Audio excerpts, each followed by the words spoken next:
Okay, we're starting with a fresh boot right here in this segment. What we're going to try to accomplish is just getting in to the computer and getting a directory set up to where we know where our downloaded files are going to be going.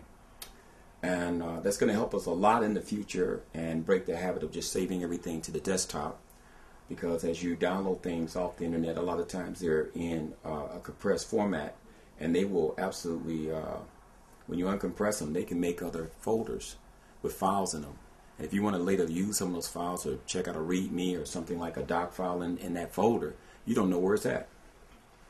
Okay, so now that we have the screen up, the computer's booting. This is a new laptop, but you want to just put some of these start screens down for our purposes, and we're going to go over to the start button, click it.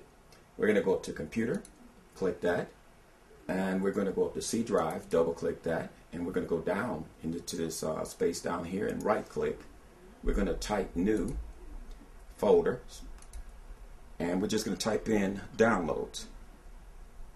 Now you can make as many folders as you want under whatever name you want, but this is just an area we're going to keep our downloads in.